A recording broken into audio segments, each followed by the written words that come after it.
everyone, welcome to The Five. I'm Kimberly Guilfoyle, and there is big breaking news on this Sunday. President-elect Trump has just chosen the first members of his administration. In a written announcement released moments ago, the president-elect said he has selected Republican National Committee Chairman Reince Priebus to be his chief of staff, and his campaign CEO, Bannon, to be chief strategist and senior counselor to the president. Mr. Trump says, quote, "I am thrilled to have my very successful team continue with me in leading our country. Steve and Reince are highly qualified leaders who worked well together on our campaign and led us to a historic victory. Now I will have them both with me in the White House as we work to make America great again." More now with this news with Campaign Carl, who joins us on the phone. Carl, big news today, just in time for our show. Thank you. You're welcome, Kimberly. They put the statement out just moments after we got a tip that this was underway. And it's an interesting pair of selections. Reince Priebus, the chairman of the Republican National Committee since 2011, reelected to several additional terms after his first chance to do that in 2012 when Mitt Romney lost. He was reelected separately twice more, and of course was the primary author, along with Sean Spicer, the senior strategist for the RNC, of what was euphemistically referred to as the Romney autopsy, where the Republican Party writ large was recommending that the GOP shift to a more moderate middle. Reince Priebus, as the chairman of the Republican National Committee, is the consummate establishment insider on the right, and now he'll be running the White House as the chief of staff. It signals that Trump is serious about governing. He recognizes that there's going to be a tremendous amount of work to do, that it has to be delegated, and there needs to be some experience, notwithstanding his outsider candidacy, to bring about great change that would go against much of what sort of the establishment norms have been. In the person of Steve Bannon, who was the CEO of the campaign, the former CEO of Breitbart News, himself a one-time managing director of Goldman Sachs, a very experienced both news and political and business expert.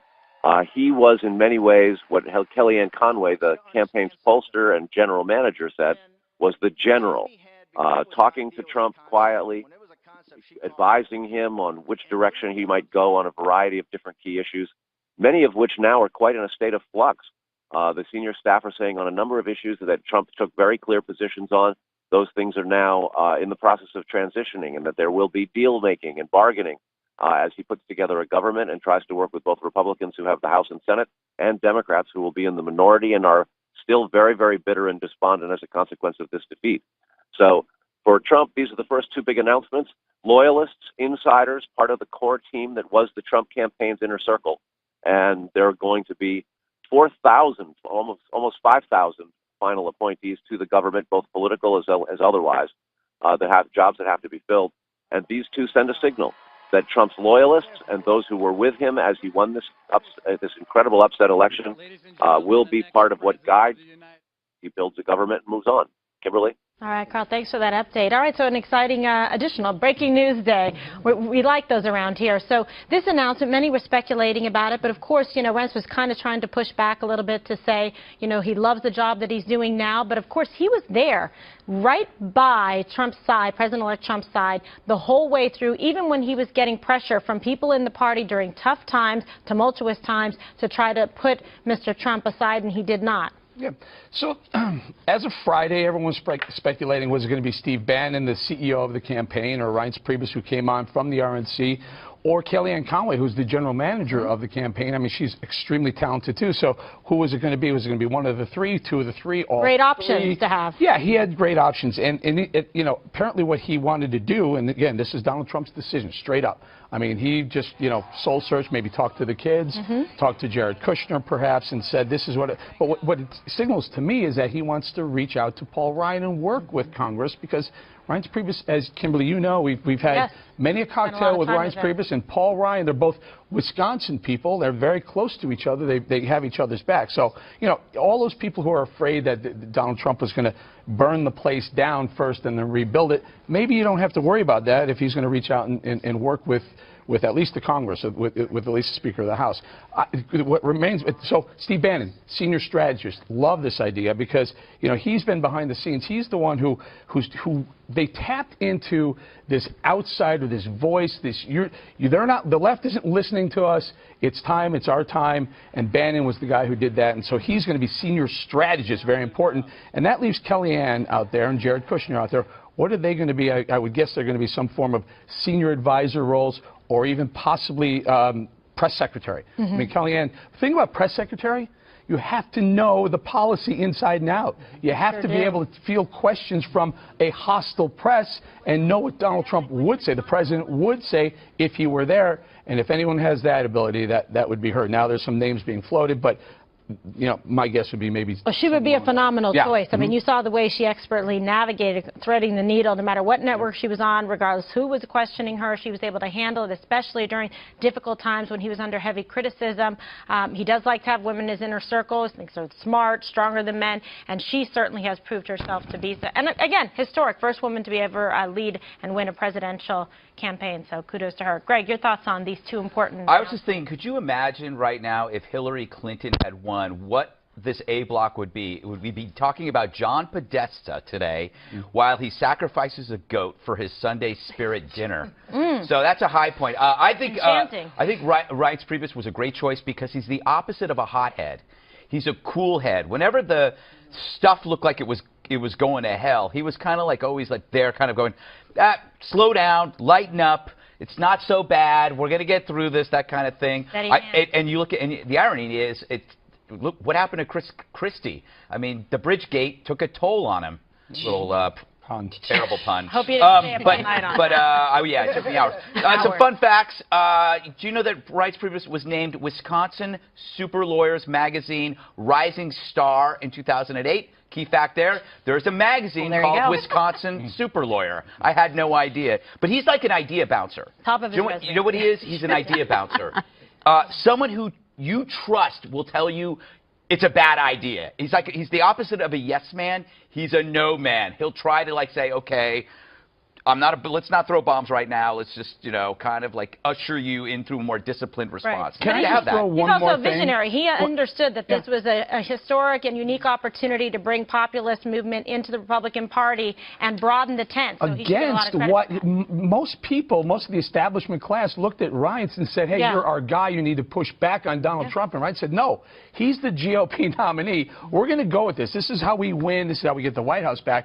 And a lot of the establishment alienated themselves with Reince Priebus, and I think, you know, Donald Trump, again, very loyal guy, rewarded Reince's loyalty. Let's get these lovely ladies in. Lisa. Thank you. Well, this is also This is also a continuation of what has worked for Donald Trump in the past, because you look at the general election. What did he do? He had Steve Bannon as well as Kellyanne Conway on staff, and what Steve did was sort of, as you mentioned, he was that outsider, that populist theme that helped Donald Trump turn states like Wisconsin that haven't gone to a Republican since 1984 red. That's what Steve Bannon did. But then you also have Kellyanne Conway, who sort of served alongside with Governor Pence as that connective tissue to the Republicans that Donald Trump he knew that he needed to win. And according to exit polls, he ended up getting 90% of Republicans, which was part of the reason why he was able to win the way that he did, including turning some of those counties that went for Obama twice to Republican as well. And that's exactly what Reince Priebus is going to do, is serve as that connective tissue to Congress and to Republicans that he needs to get some of these big policy initiatives done. Because you look at the Senate, those are pretty razor-thin margins that Republicans have for majority. So he's going to need to keep his conference in line to get some of these things done. So to that point, Lisa, one thing that I really like about this Reince pick is that this is a man who's already demonstrated incredible ability to keep really different factions of the GOP together. You're talking about Tea Partiers, you're talking about Trump supporters, you're talking about establishment GOP evangelicals, all these different pockets, right? Which at some point, those rooting against the GOP were excited about the possibility of them all killing themselves. And yet you found Reince Priebus able to steady the ship, as Greg was talking about, keep these guys in order, guys and gals in order, so that ultimately they would have a victory in the White House. And so I really like this pick for that reason. I think it's going to bode well for him. So perhaps this suggests that there will be additional fantastic exemplary picks. So who else will the president-elect pick to work alongside in his administration? This morning, Rudy Giuliani addressed rumors about posts he may be in consideration for. This this true? You want to be Secretary of State? Whatever I want to be, I'll discuss with the president-elect. That's the best way to do it, not to create more rumors. You've also been mentioned as a possible attorney general. Is it fair to say that you would like to serve President Trump? Again, that's a discussion I'd like to have with him. I mean, I'm very happy in my law practice and my security firm. I work all over the world.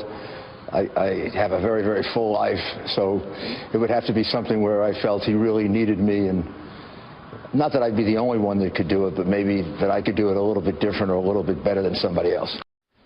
Mr. Trump's campaign manager, Kellyanne Conway, could also be in contention for a position. She vowed this morning the president-elect will be sticking to his pledge to drain the swamp in D.C.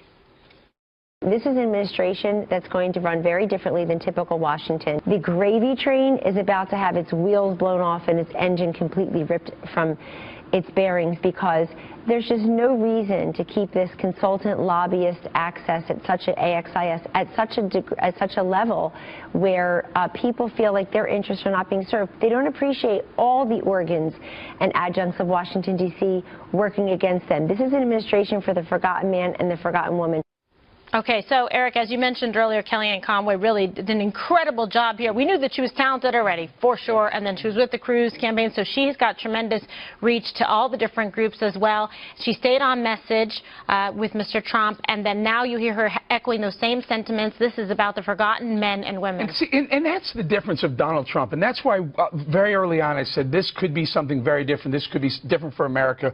We're ready for something different. We've been promised change in the past. President Obama hoping change. But we've been promised change on both sides of the aisle, and we got Trump change. Here's what we get. We get another politician in D.C. Nothing changes. The beauty of that, the really kind of thing that makes me happy about that soundbite right there is he's already won, and his senior advisor says, guess what? Everything he talked about prior to winning, he's gonna go ahead and perpetrate after he won, and that means drain the swamp, get rid of the lobbyists, get rid of all those connections, get rid of the networking, and rebuild the place. Again, reaching across the aisle or reaching into Congress with Paul Ryan, but again, from a conservative standpoint, I love this. I love the fact that they're not backpedaling already on things that they promised before, which we've heard time and time again. Fantastic. Great job, I can't wait for the announcements about EPA and the IRS and, right? Yeah, get rid of infrastructure. Yeah, bye. Yeah. And for people, look, that we're beyond partisan. I always said Donald Trump, to me, transcended just being the GOP nominee. He was able to be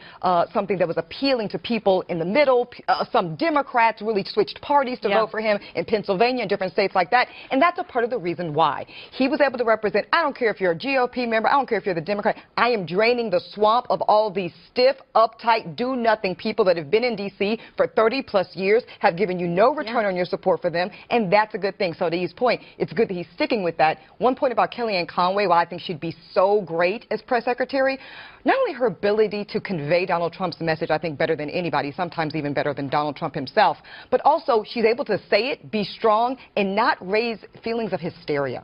Because some of the things that President Trump is talking, some of the things he's talking about are going to, rattle some people, seem very kind of, a lot intense. And Kellyanne's strong and tough, but she's able to do it in a way that doesn't really fan those flames of hysteria. I really like that about her. Well, and I think she needs to be involved in some capacity, because she really was sort of the Donald Trump whisperer. And we really saw, just from the time she took over the campaign, we saw a lot of growth with Donald Trump as a candidate. And I think even his choices today are sort of a reflection of him being a pragmatic individual, because he is able to see what worked for him, and this is a continuation of that. As I mentioned before, he understands this sort of populist tones, the fact that there's so many Americans in this country who truly feel left behind by the elites in Washington, D.C. They feel left behind by the left. And if you look at some of what he was able to do, he was able to turn, you look at the 700 counties that went twice for Obama in 2008 and 2012, he was able to get 1/3 of those to turn to Donald Trump. And it's because he had that message that you touched upon earlier, and that we've been talking about, and Evan, you talked about it as well, of sort of the forgotten man and woman, and reaching out to those. And so I think this is a continuation of that pragmatic approach, where he recognizes that this populist message served him well, but he also recognizes that he needs to get stuff done, and he needs to have those bridge builders alongside with him. It shows that he's going to get some serious business done. By these 2 picks already, you should know what's going to happen. Bridge builders, not bridge blockers. We've learned that. But you have to understand, you are going to need insiders, and Reince is an insider. And the other insider that he really needs is Newt, Because Newt, I mean, you could talk, Newt is establishment, but he's also one of the smartest people in D.C. He's also somebody that tells Trump what's wrong with Trump, and he needs that. He was when Donald screwed up. Newt would say so, and then the next day he would compliment Newt. He would compliment Trump and say, "That's good." You got to have somebody who can be blunt with a guy who's running the world. Yeah, with a little bit of classical conditioning. You can't be surrounded by sycophants because then it all goes to hell. Well, you look what happened with President Obama. There was nobody there telling him no. I agree with that. Right. Well, they all care about the country. They want to get things done. They've made a promise now, and now you'll see fulfillment.